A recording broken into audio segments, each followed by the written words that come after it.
Dzień dobry, w dzisiejszym odcinku kolejny dzień, kolejna kluczowa rafineria, kolejny pożar.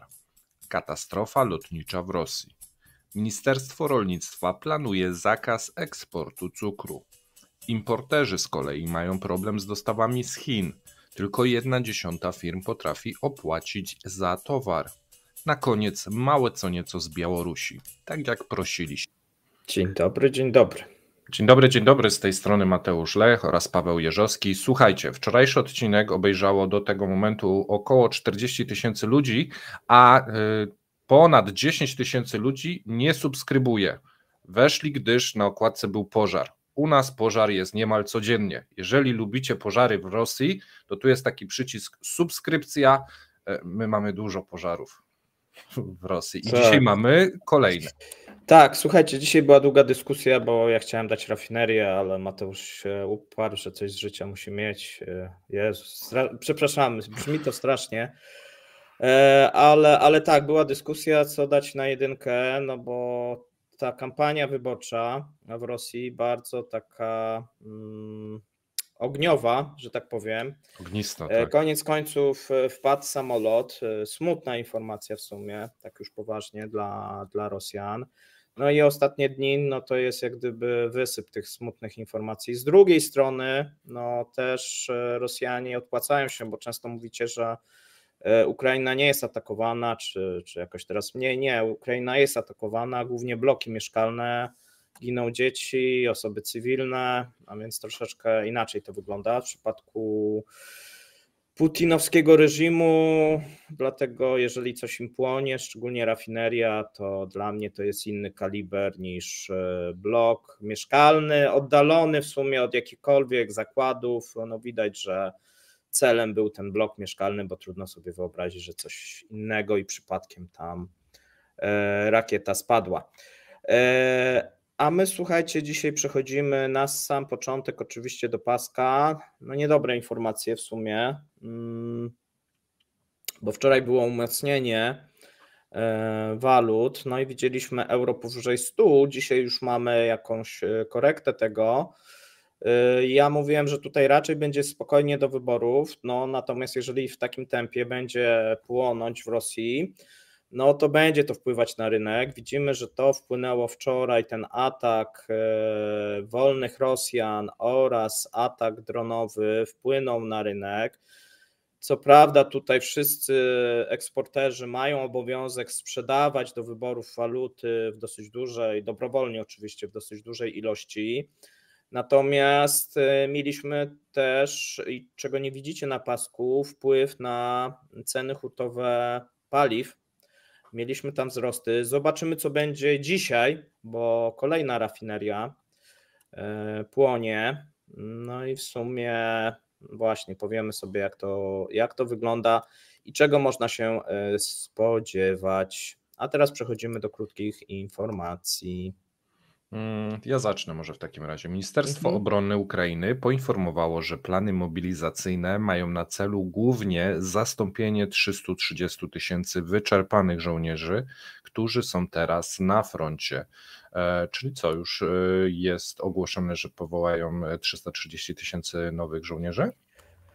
Nie, jest ta mobilizacja planowana, chcą wymienić, co by sugerowało, i to jest taki sygnał chyba dla Moskwy, że szykują się na długotrwały konflikt. Tutaj Rosjanie tego nie robią, znaczy obie strony tego na razie tak za bardzo nie robiły, czyli tych żołnierzy, że tak powiem, mało rotowali, tak? Czyli dlaczego? No bo to są najbardziej doświadczeni często żołnierze, natomiast w przypadku długotrwałego konfliktu, no to pewnie wyglądałoby tak, że oni by byli zdjęci, dostaliby urlopy, weszli, część przynajmniej, weszliby nowi, no i za jakiś czas ci starzy z powrotem by wrócili, a więc mieliby ci się nowi. W tym roku prawdopodobnie w jakiś sposób dotrzeć na tym froncie, tak brzydko mówiąc, tak?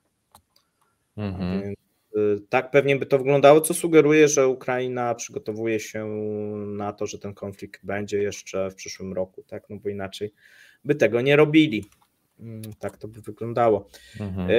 Mamy też informacje odnośnie dzisiejszego nalotu. Dzisiaj nalot 58 dronów, tak podają Rosjanie.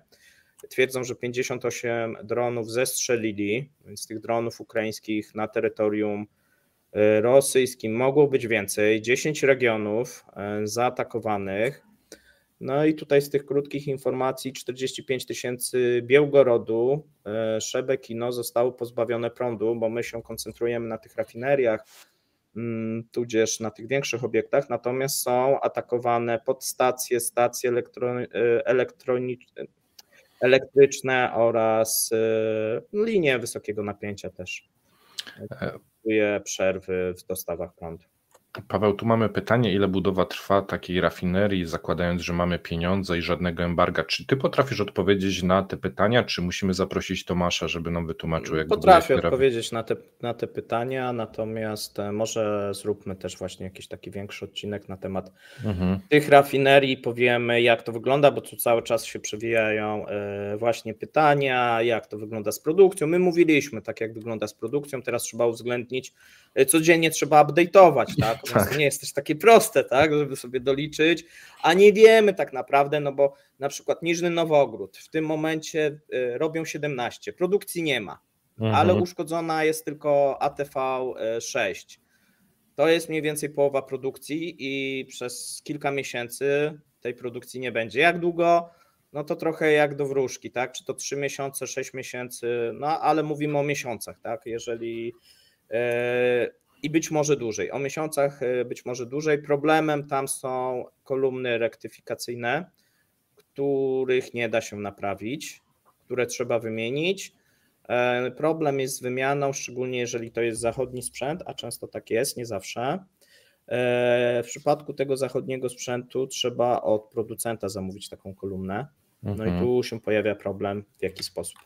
No bo to jest obchodzenie sankcji, a dzisiaj będziemy mówić, co grozi za obchodzenie sankcji, bo Parlament Europejski przyjął nowe prawodawstwo, które będzie musiało być zastosowane we wszystkich krajach członkowskich. W takim razie pozdrawiam Ciebie, Tomek, jeżeli oglądasz, szykuj materiał, bo pytania są z Twojej dziedziny. Musimy kontynuować nasz cykl, o ile oczywiście się zgodzisz. Pozdrawiamy. Możesz dalej. Czy ja mam Prezydent Rosji Władimir Putin powiedział, że Federacja Rosyjska jest gotowa na wojnę nuklearną z wojskowo-technicznego punktu widzenia, ale podczas operacji wojskowej na terytorium Ukrainy Rosja nigdy nie miała potrzeby użycia taktycznej broni jądrowej. No dobrze, dobrze. Gotowi są z punktu widzenia wojskowo-technicznego, ale to fajnie, że podkreślił, że z jednego punktu, a nie całościowo, bo pewnie nie są. Waszyngton przekaże Ukrainie pakiet pomocy wojskowej o wartości $300 milionów według doradcy do spraw bezpieczeństwa narodowego Jake'a Sullivana. Nowy pakiet pomocy dla Kijowa obejmie przeciwlotnicze zestawy rakietowe Stinger, broń przeciwpancerną, amunicję przeciwlotniczą i pociski kalibru 155 mm. No tu $300 milionów to aż tak tej dużo pomocy nie będzie, jakby mogła się Ukraina spodziewać. Nie wiemy, jak to jest liczone. Nie wiemy, bo tutaj Amerykanie zapowiadają następną pomoc, jakieś pieniądze gdzieś się znalazły. Zobaczymy, tak? Okazuje się, że być może, wiesz, to będzie na takiej zasadzie, że ciągle Pentagon będzie znajdował jakieś pieniądze. Nie wiem, jak to.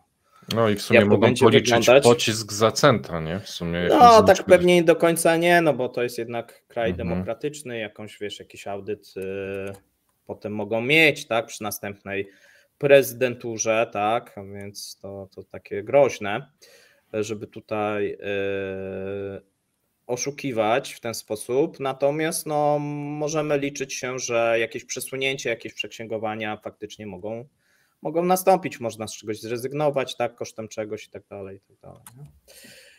Mamy wypowiedź, słuchajcie, z Polski. Warszawa dołączyła do czeskiej inicjatywy zakupu 800 000 pocisków artyleryjskich dla Ukrainy w krajach trzecich, tak poinformował minister spraw zagranicznych Radosław Sikorski. No, takie jak gdyby informacje już wcześniej dochodziły, że Polska, no dobrze chyba, że to na końcu ogłaszamy, kiedy już te dostawy się rozpoczęły, tak, a nie na samym początku. Tak. Tak. Ja tu się w czacie zapędziłem. Władze francuskie planują dostarczyć Kijowowi 6 haubic samobieżnych Cezar i 150 bezzałogowych statków powietrznych bez uzbrojenia w najbliższych miesiącach. Rozumiem, w takim razie to są tylko drony, a wypełniają go Ukraińcy, tak? Tak. Znaczy oni potrzebują takie kombo. Tak, dronów, mała ilość, tak. Mhm. Natomiast no, Francuzi tutaj cały czas, pomimo tych szumnych obietnic, dozują tę pomoc, chociaż ona jest istotna, tak? Te rzeczy, które dostarczają, są istotne, to też trzeba powiedzieć. Mamy zapowiedź Unii Europejskiej dotyczące pakietu pomocy wojskowej dla Ukrainy o wartości 5 miliardów euro. Tutaj mamy z Financial Times, który podaje, że Unia Europejska jest bliska porozumienia w tej sprawie, czyli dodatkowy pakiet wojskowy byłby. Ale to jest chyba ten, na który Niemcy tam oprotestowywali, że Tak. To, co już było wysłane, oni by chcieli wliczyć sobie, jakieś tam takie zamieszanie Tak. Niemcy robili. Dania dostarczy Ukrainie nowy pakiet pomocy wojskowej, w tym systemy artyleryjskie Cezar i amunicję. To Dania też? O, tak. Dokładnie. To są osobne. Tak, bo aż się wystraszyłem, że Francja mi się zajączkowała, ale tu dokładnie tak samo. Wartość 2,3 miliardy koron duńskich, czyli 336 milionów dolarów, poinformowało w oświadczeniu duńskie Ministerstwo Obrony.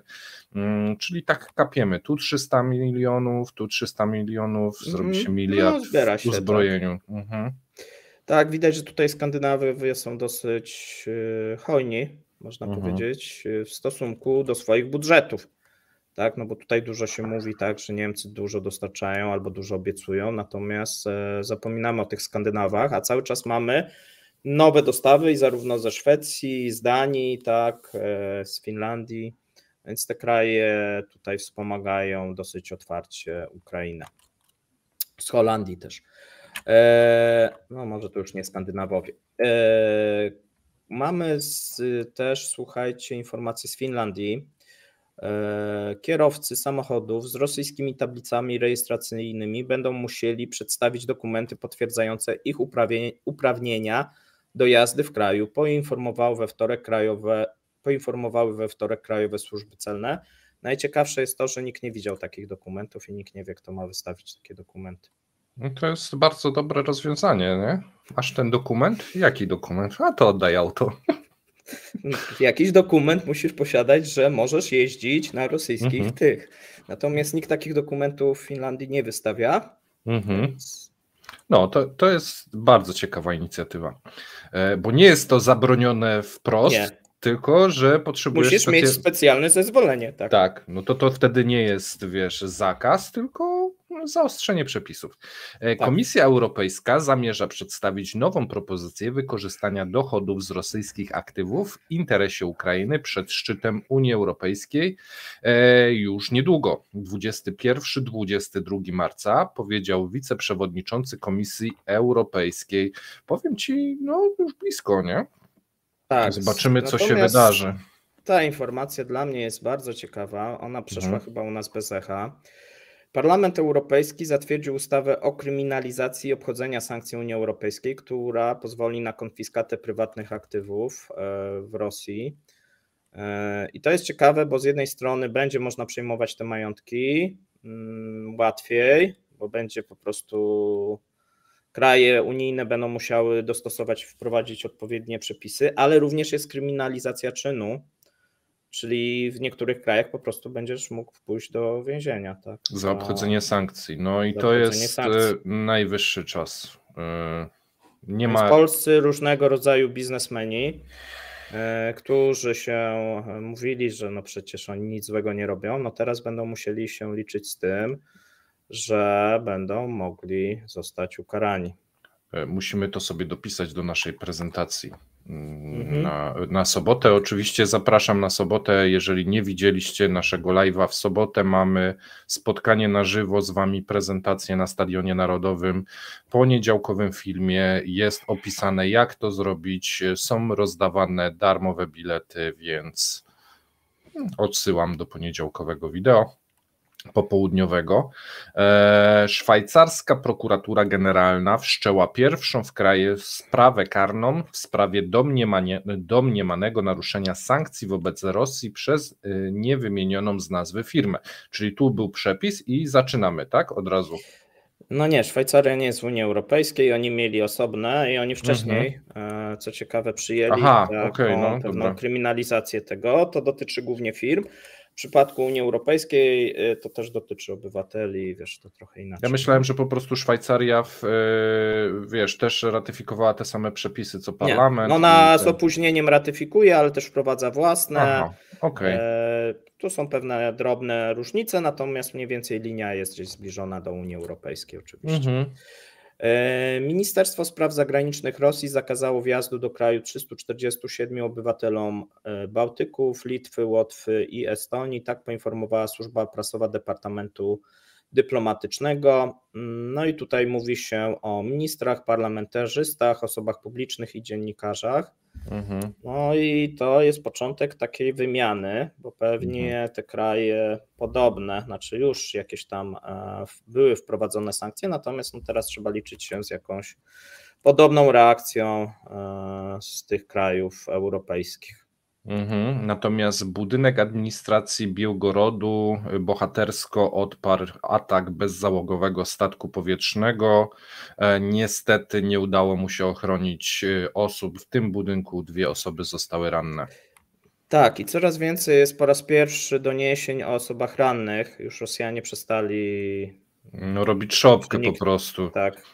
Ja zaraz wam jedną z szopek przeczytam, bo akurat nosi. Tak, mało poważne było, natomiast teraz już nie ma, że jest bez ofiar, już się podaje, że w większości przypadków. I co ciekawe, że nagle się te ofiary, tak tyle czasu nie było tych ofiar w tych atakach dronowych, a teraz się właśnie dzisiaj pojawiły, bo o tym będziemy mówić. Mamy, słuchajcie, dalszą informację z Ministerstwa Przemysłu Handlu, który idzie na wojnę z Big Pharmą i proponuje ograniczenia sprzedaży zagranicznych znaków towarowych w branży farmaceutycznej. Bardzo ciekawy temat, który pewnie rozwiniemy, bo wydaje mi się, że no właśnie napisałem Mateuszowi, że bardzo nierozważnym moim zdaniem krok przy tych problemach i brakach, które Rosjanie mają, wprowadzanie jeszcze dodatkowego zamieszania, blokowanie pieniędzy dla Big Pharmy, tam mają być specjalne rachunki które się nazywają, gdzie mają być kontrolowane pieniądze wysyłane zagranicznym, nieprzyjaznym firmom. No chcą się odciąć jednoznaczna. Firmy powiedzą dziękujemy, tak, bye i tyle nas widzieliście, a może być jeszcze gorzej, bo tutaj raczej chyba moim zdaniem żaden kraj nie może sobie na świecie pozwolić na jakąś taką otwartą wojnę z Big Pharmą, a Rosjanie właśnie to próbują robić. I a propos Big Pharmy, słuchajcie, dzisiaj z Markiem Meissnerem odcinek. Myślę, że wam się spodoba, bo zacznie się od szczurów wielkości kotów. Później będziemy mieli o dziadziejącym okręgu królewieckim. No i będzie właśnie też troszeczkę nowych informacji o lekach, więc ja ze swojej strony gorąco zapraszam już na 17. A teraz przechodzę, bo został jeszcze jeden materiał, który myślę, że też będziemy musieli jakoś mocniej rozpracować. Ryzyko nierównowagi budżetowej regionów, czyli wzrost deficytu i długu. No, taka sytuacja będzie się pogłębiać w 2024 roku. Takie informacje są w najnowszych raportach agencji ratingowej Expert RA. No i to są najpoważniejsze jakieś problemy i najwyższe poziomy zadłużenia od co najmniej 10 lat.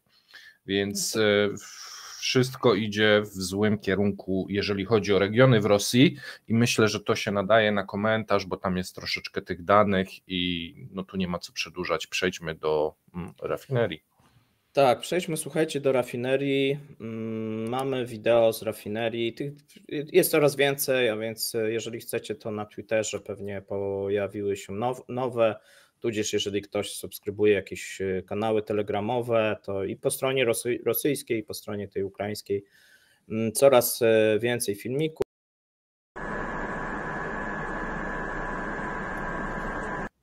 A tu widzieliśmy właśnie rafinerię, która płonie, no i dosyć istotna jest mapa tych rafinerii, bo znowu dosyć daleki atak, można powiedzieć. I to swego czasu ja mówiłem o tej rafinerii, że to jest jedna z kluczowych rafinerii Rosnieftu, akurat, która tam została przejęta kilka lat temu przez Rosnieft.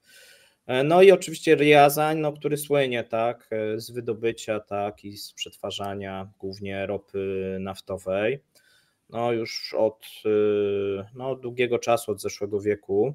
No i tutaj macie tym kwadracikiem na czerwono, gdzie to jest, no i widzimy, że tych rafinerii, które są w tym okręgu, no to oczywiście następna gdzieś zagrożona, no jest ta Ufa. Tam mamy kilka rafinerii, największe takie zagłębie.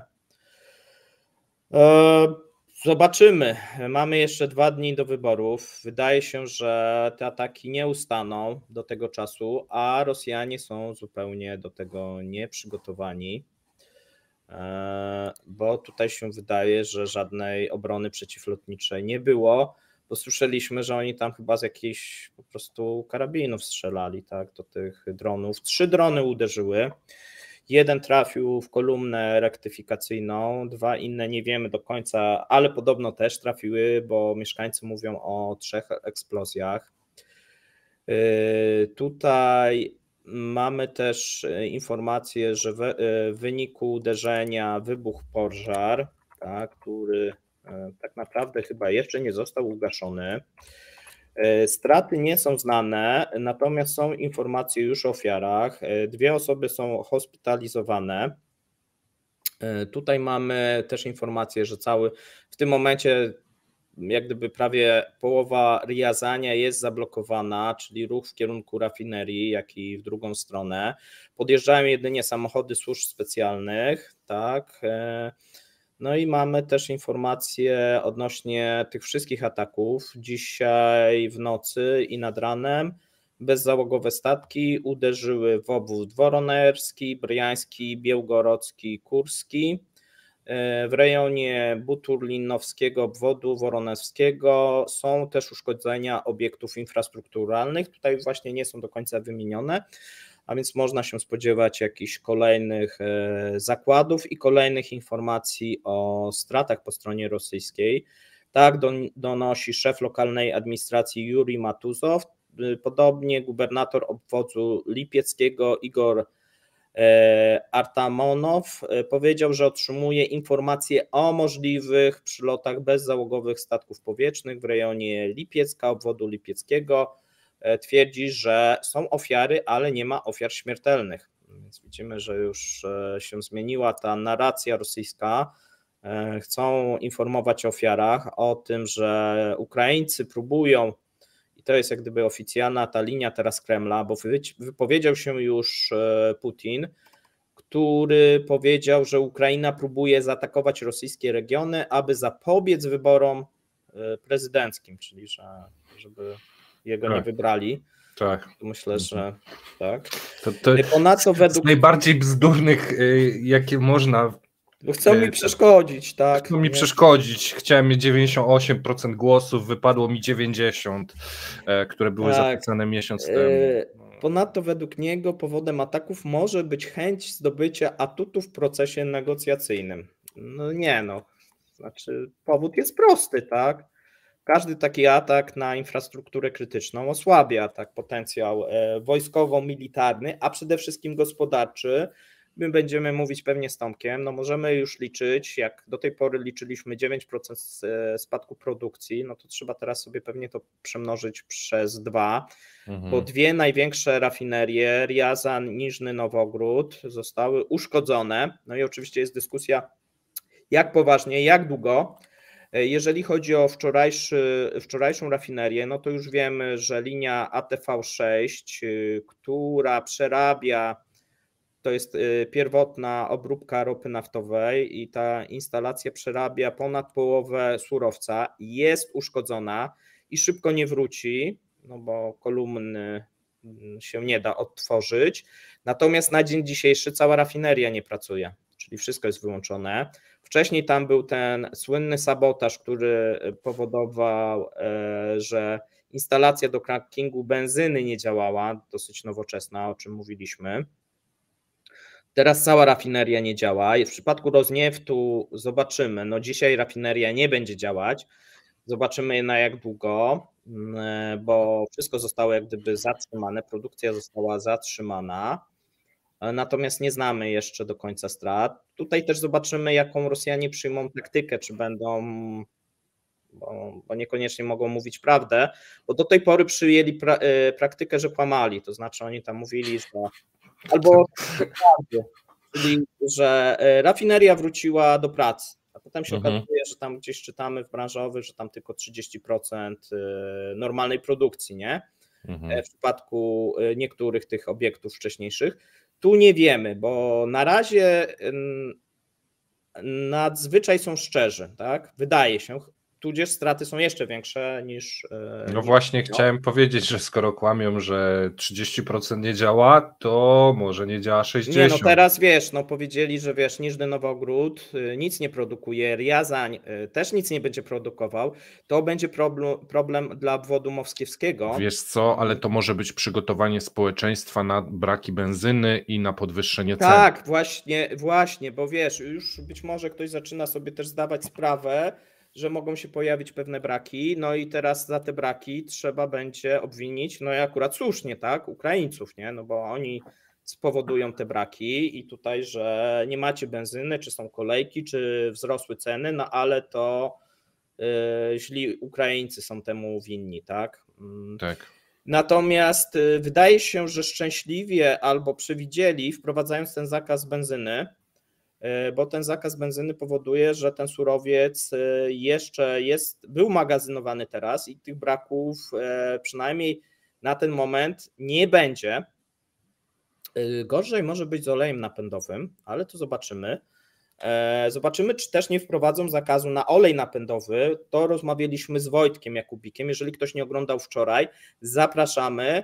Warto obejrzeć, bo on mówił tak, w przypadku oleju napędowego, no jeżeli byłby ten zakaz, no to wtedy to by zaburzyło ceny na pewno w Europie, bo ten olej napędowy rosyjski jest chętnie kupowany przez europejskie, polskie firmy też, tak. Tak, jeżeli ktoś nie oglądał tego właśnie odcinka, który Wam wyświetliłem, to możecie odnaleźć na naszym kanale. Tam dużo było właśnie o surowcach rosyjskich, o tym, że stracili możliwość szantażu na Europę, więc gorąco polecam. Teraz często się pytacie, ile mniej więcej tam tych ton. Niżny Nowogród to jest około 16-17, tam zależy jak liczyć. W tym momencie na pewno 8-9 milionów ton jest wyłączonych rocznie, czyli ten ekwiwalent, a to bodajże jest 250 000, no nie pamiętam, musiałbym to przeliczyć, żeby się teraz nie pomylić. Natomiast Riazań podobnie, tylko nie wiadomo, czy tak jak Niżny Nowogród, bo Niżny Nowogród ma wyłączone na razie całość, czyli te 17 milionów ton, z czego połowę na pewno będzie mieli dłużej, pewnie przywrócą tą część za jakiś czas, powiedzmy za kilka dni lub tydzień. Natomiast w Riazaniu zobaczymy. Ja bym się spodziewał gdzieś podobnej sytuacji, że też poszła jedna instalacja, a być może coś więcej, bo 3 wybuchy. Zobaczymy. Dobra, lecimy dalej, bo zbliżamy się do 30 minuty, Paweł. Rozpędziłeś się z tą rafinerią. Tak. A jeszcze druga katastrofa, tak. Aha, no to szybciutko, no. Twoja. No a dobra, myślałem, że jeszcze tam coś się wydarzyło. No jeszcze mam, ale to już na Tomka zostawię. Słuchajcie, katastrofa lotnicza w Rosji. Wojskowy samolot transportowy Ił-76 rozbił się w obwodzie iwanowskim. Jeżeli ktoś nie widział filmu z tego zdarzenia, to wam puszczę fragment. Może być pikanie, bo ktoś wypikał przekleństwa.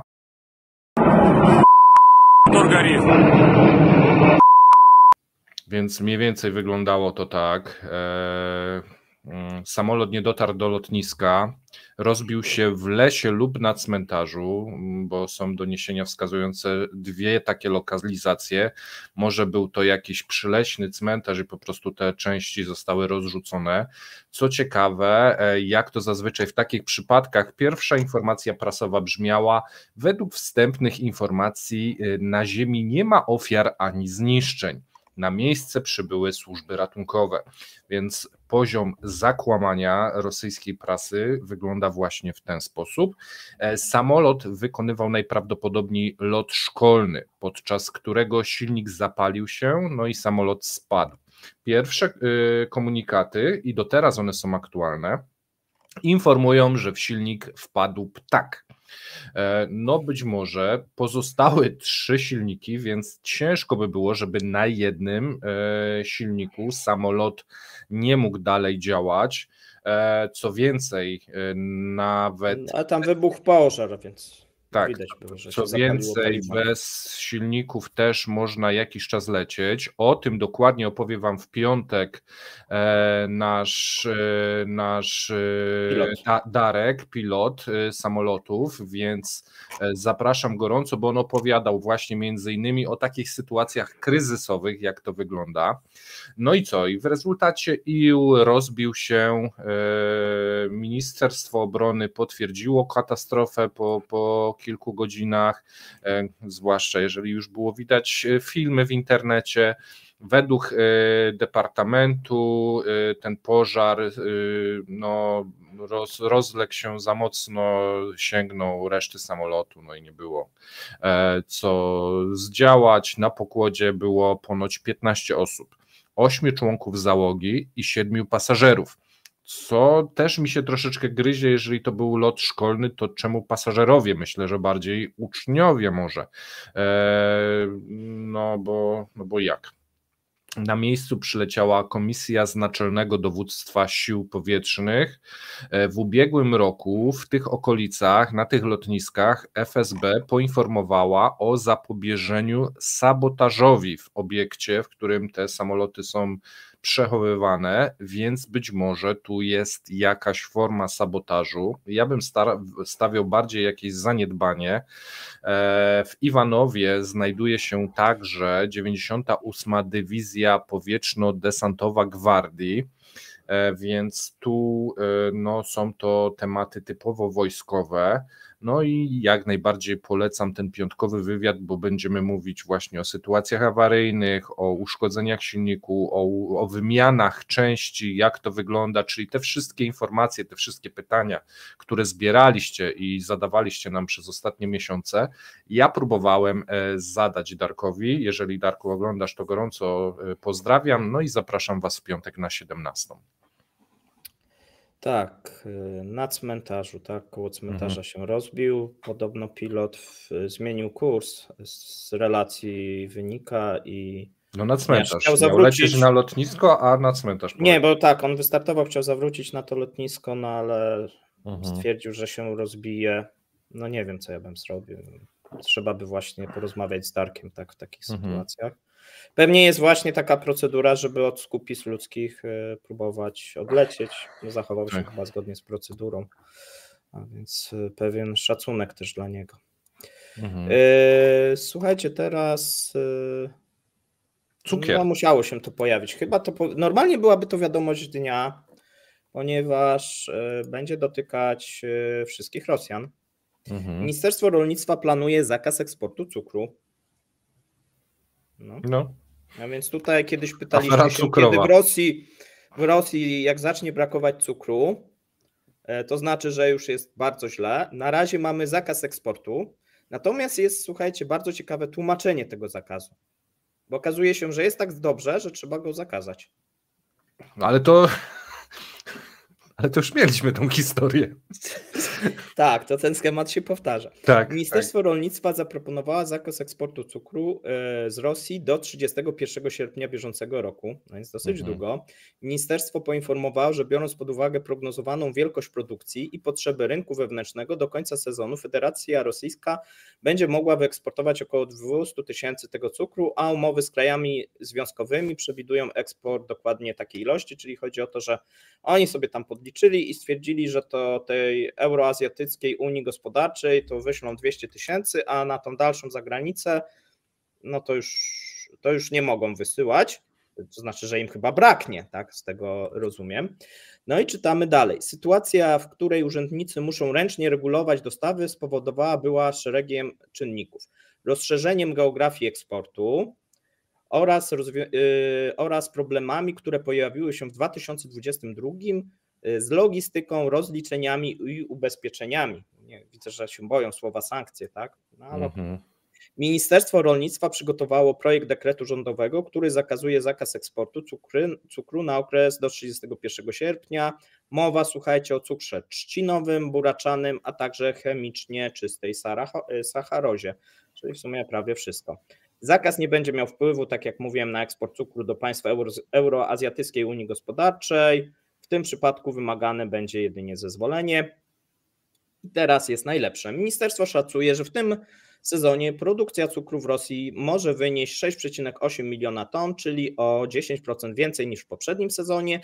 Według ministerstwa zwiększona produkcja i stały popyt przyczyniły się do wzrostu wolumenów eksportu od początku sezonu, to jest od 1 sierpnia 2023 do końca lutego 2024. Federacja Rosyjska według Ministerstwa Rolnictwa wyeksportowała ponad 700 tysięcy ton cukru, czyli 3 razy więcej niż w tym samym okresie ubiegłego sezonu, czyli za dużo produkują i przez to, że za dużo produkują, to nie mają wagonów, żeby wysłać. To nie mają, mówią, ile cukru, gdzie my to wyślemy. Nie możemy. Chowajcie to, żeby nie było, że za dobrze nam idzie, bo się świat przestraszy. Znaczy wiesz, no jest inne wytłumaczenie, że wzrósł popyt na cukier, no bo chyba to jedyne, które łączyłoby się z tą logiką ministerstwa, tak, że tak wzrósł wewnętrzny popyt, za dużo Rosjanie tak zaczęli się bogacić, zeżarli już jaja, już kurczaki, mówią, ale dalej jesteśmy głodni.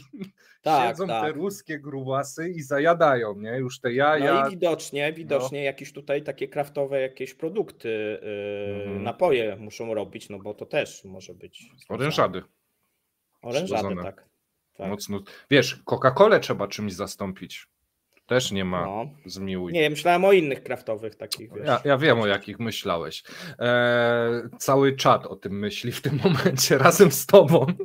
No słuchaj, wiesz, no dla Rosji to jest jedynka jak nic. To te wybory, tak? Ważne, żeby cukier był, tak? Wiesz. Tak. My mamy od zakazu się zaczyna, a potem braki. No, słuchajcie, my już mamy prawie 40 minut, ale mamy jeszcze takie informacje, że musimy je podać. No nie ma zmiłuj. No niestety, czasem jak wysypie. Importerzy, z kolei tu eksporterzy nie wysyłają, a importerzy mają problemy z dostawami z Chin. Tylko 1/10 firm potrafi zapłacić za towar. Od początku marca pieniądze napływają do Chin z dużym opóźnieniem lub wręcz stoją w jakimś martwym punkcie, a od 2 tygodnia marca tylko 1 firma na 10 jest w stanie zapłacić dostawcom. Cytat jednego z prezesów rosyjskich firm logistycznych. Przeszukujemy banki, aby dowiedzieć się, od kogo w chiński bank przyjmie płatność. Pieniądze opuszczają Rosję, ale potem po prostu zawieszają się i znikają. Nadal czekamy na decyzję w sprawie płatności dokonanych 21 czy 28 lutego, choć zazwyczaj pieniądze docierały do Chin w ciągu 1 do 3 dni. Tak powiedział importer artykułów elektrycznych. A moje pieniądze po prostu przepadły. Wyszły od nas tydzień temu, ale jakiś chiński bank w ogóle ich nie widzi, odbiorca próbuje dowiedzieć się, gdzie są, jaki będzie ich los, ale na razie bez powodzenia. To są, słuchajcie, już naprawdę jaja. Importerzy skarżyli się, że żadna z płatności wysłanych do Chin w zeszłym tygodniu nie została jeszcze zaakceptowana. Trzej nasi dostawcy zwrócili się do swoich banków o dodatkowe informacje na temat naszej umowy, przesłali je i czekają na wynik. Nie mogliśmy zapłacić za meble. Otrzymaliśmy odmowę z 2 banków, w tym państwowego Bank of China. W tym samym czasie, tu mówi kolejny importer, mój znajomy dokonał płatności w tym samym banku, w tych samych dniach za potencjalnie objęty sankcjami produkt, ale mu się udało. Mój przyjaciel jest szczęśliwy. Zatem płacenie bezpośrednio Chinom przypomina obecnie grę w ruletkę, mówi kolejny importer. Według jego kolegi w poniedziałek chiński dostawca części samochodowych poinformował, że według jego informacji 3 duże banki, Bank of China, ICBC i China Construction Bank nie mogą obecnie przyjmować płatności z Rosji. Według innego rosyjskiego importera, jeden z chińskich kontrahentów poinformował o czasowym zawieszeniu przyjmowania płatności z Rosji do Bank of China, a inny twierdzi, że nie ma już odwrotu. Potrzebne mogą być jedynie dodatkowe dokumenty, a więc tak, ruletka. Mam nadzieję, że Wam się podoba ta wiadomość, bo jak ja czytałem ją, to się śmiałem na głos. Wiesz, wysyłasz, nie ma, ten bank mówi nie, ten mówi ci, że tydzień temu poszło, a ten mówi, że on dostał. No, jak to prowadzić takie interesy, a uzależnienie od importu z Chin jest przeogromne w tym momencie w Rosji, więc jaja jak berety i to jest najświeższa wiadomość, no bo to jest, kubki, zapomnieliśmy, to jest najświeższa wiadomość, no bo to od 2 tygodnia marca, czyli to teraz się zaczęło dopiero, nie, więc to są ciekawe informacje. Mówimy już o kubkach, czy jeszcze wstrzymujemy? Tak, ja chciałem podać pierwszą część, chyba że pozwolisz. Mów, dobrze. Przynajmniej nie cukier. Okej. Oj, dużo ludzi tam już pewnie ma pomysł. Zobaczymy, czy ja podam ten pomysł. No Paweł, jak to skomentujesz, takie problemy? Wiesz co, one są gdzieś moim zdaniem od początku roku, tylko my się dowiadujemy. Zaczynają wpływać, natomiast patrzmy też, że ten styczeń i luty był rekordowy, jeżeli chodzi o import. To teraz wyobraźmy sobie, co by było, jeżeli tych problemów by nie było. Tam by chyba tą Rosję zalały te produkty chińskie. Tutaj Rosjanie mają problem bo tutaj też jest chyba takie nieporozumienie. To, że oni przejęli te firmy zachodnie, to nie poprawiło ich sytuacji na rynku, w mojej ocenie, tylko pogorszyło, no bo wraz z firmami zachodnimi odchodzi know-how, tak? To nie jest tak, że Rosjanie, firma, która deweloperska przejmuje papiernię, nie zna się na produkcji papieru i raczej tą papiernię wcześniej czy później zamknie, niż będzie ją rozwijać, tak? Mamy tutaj w Rosji tego typu prywatyzację i nacjonalizację i przejmowanie tych zachodnich majątków, że często to przejmują firmy spoza branży w jakimś innym celu, czyli na przykład sprzedaży nieruchomości, biurowców i tak dalej po taniości, a więc to pogarsza, może nie od razu, ale za jakiś czas. No i teraz te artykuły chińskie, które są dużą konkurencją, a nie można wprowadzić dodatkowych ceł, no bo przecież to by się zakończyło dla Rosjan fatalnie. A jeszcze jest cały czas próba pożyczki z Chin. No Rosjanie muszą dostać kroplówkę i to najlepiej jeszcze w tym roku z Chin. Być może dostaną, my się nie dowiemy, zobaczymy. Może to jest element, słuchaj, szantażu w tym momencie, te blokady przelewów też, że wiesz... Nie sądzę, nie, to są raczej, wiesz co, taki ogólnoświatowy trend ze względu na te amerykańskie sankcje. Tak, dobra, ostatni materiał też ode mnie, prawda? Małe co nieco z Białorusi. Prosiliście o jakieś informacje z Białorusi, znalazłem coś ciekawego, to myślę, że mogę podać i będziemy kończyć. Powrót do ZSRR. Do sklepów z bronią w Mińsku utworzyły się kolejki. Białoruskim myśliwym brakuje nabojów do swoich karabinów. Na Białorusi myśliwi śpieszą się, aby uzupełnić zapasy amunicji w sezonie otwarcia, ale nie zawsze jest wystarczająco dużo w sprzedaży. W Mińsku w niektórych sklepach z bronią ustawiają się długie kolejki. Myśliwi narzekają na brak nabojów do broni gwintowanej, dlatego gdy tylko naboje trafią do sprzedaży, popyt na nie często przewyższa podaż. Korespondenci rozmawiali ze stołecznymi myśliwymi, którzy twierdzili, że najlepiej jest zakupić więcej amunicji, gdy tylko nadarzy się okazja, oczywiście jeśli pozwolą na to fundusze. Wśród białoruskich myśliwych krąży taka plotka, że w kraju mogą obowiązywać pewne ograniczenia na zakupy nabojów na osobę, więc ja tu widzę, tak jak u nas kiedyś z papierem toaletowym, pewne oznaki paniki i kolejki. Myślę, że to jest informacja, której się nikt nie spodziewał, a jeżeli chodzi o drugi człon hasła, to pewnie nikt nie zgadł, bo ja sobie wymyśliłem przed chwilą cukier brzozowy, więc polecam wszystkim. Brzozowy. Mail z naszej strony to już wszystko. Dziękujemy serdecznie. Zapraszamy na 17, no i jutro na 9 na poranne wydanie. Trzymajcie się, cześć. Trzymajcie się, cześć.